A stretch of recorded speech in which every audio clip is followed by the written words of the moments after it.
പണ്ടല്ല business താല്പര്യം മറ്റേ corona ടൈമിന് കോഴി ഫാമൊക്കെ നടത്തി തുടങ്ങിയിരുന്നു. കുറച്ച് ലാഭം കുറച്ച് പൊട്ടലെല്ലാം പാടായപ്പോൾ അത് പൂട്ടിപ്പോയി. അങ്ങനെ എന്തായി പിന്നെ കുറച്ച് അത് വിട്ടു പോകുന്നില്ല. മനസ്സിൽ ബിസിനസ് തുടങ്ങണം അത് തന്നെ. അങ്ങനെ അതിൻ്റെ ഇടയിലാണ് പിന്നെ നമ്മളെ ബാസില്ലേ അവൻ്റെ ഫ്രണ്ടാ. അപ്പോൾ ഓൻ്റെ ഇത് കാണുകയൊക്കെ ചെയ്തപ്പോൾ ആണ് മാർക്കറ്റിംഗ് പഠിച്ചാലോ ഉള്ളത്. എൻ്റെ മുമ്പ് ട്രേഡിംഗ് ഒക്കെ നോക്കിയിരുന്നു. കുറച്ച് 10,000 റുപ്യൊക്കെ പോയി. പോട്ടെ. അങ്ങനെ എന്തായി ബാസിൻ്റെ കയ്യിൽ ചോദിച്ചപ്പോൾ അങ്ങനെയാണ് ഇവിടെ എത്തിപ്പെട്ടത്. ഇവിടെ എത്തിയാൽ മാർക്കറ്റിംഗ് മാത്രമേ വിചാരിച്ച്. എന്നാൽ മാർക്കറ്റിംഗ് മാത്രം തുടങ്ങിയപ്പോൾ എനിക്ക് ഒരു സംശയം, മാർക്കറ്റിംഗ് മാത്രം ചെയ്താലിപ്പോൾ പക്ഷേ മെനാവില്ലല്ലോ, ഡിസൈനോ പഠിച്ചു കൊടുത്താൽ ബെറ്റർ ആക്കാം. അങ്ങനെ എന്താക്കി പിന്നാണ് ഞാൻ ഡിസൈനിലൊക്കെ വന്നത്. അങ്ങനെ ബാസിൻ്റെ ഇതിൽ ഇപ്പോൾ 360 അപ്പോൾ എത്തി നോക്കുമ്പോൾ എന്താ പറയുക, അത് വലിയതായിട്ടൊന്നുമില്ല. നമ്മൾ ക്യാൻവയിൽ കുറച്ച് പോസ്റ്റേഴ്സൊക്കെ ചെയ്ത് നോക്കിയിരുന്നു. പക്ഷേ നമുക്ക് ആദ്യം അറിയാമല്ലോ ഒരു മെന ഉണ്ടാവില്ല തീരെ. അങ്ങനെ എന്തായി അങ്ങനെ പിന്നെ ഫോട്ടോഷോപ്പ് എല്ലാം പഠിച്ച് ഫസ്റ്റ് ഒന്നും ഒരു പ്രതീക്ഷ തീരെയില്ല. കാരണം അങ്ങനെ ഔട്ട് അങ്ങനെയാണല്ലോ ഉണ്ടാവുക.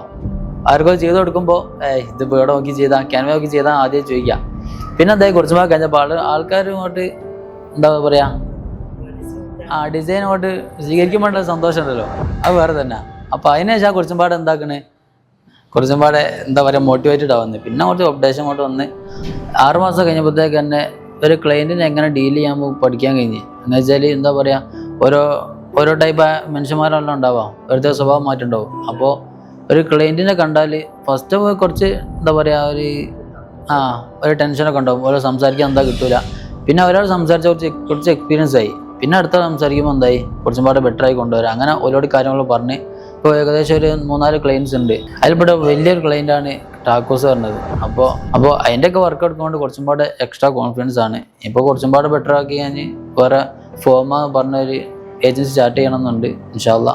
സത്യം പറഞ്ഞാണ്ടല്ലോ ഞാനില്ല പഠിക്കുന്ന കാലത്ത് ഒരു സാധനം പറയൂല. എന്നുവെച്ചാൽ എന്താ പറയുക മറ്റേ സായി സമാജം ഉണ്ടല്ലോ, ഞാൻ എന്താക്കും മുങ്ങും.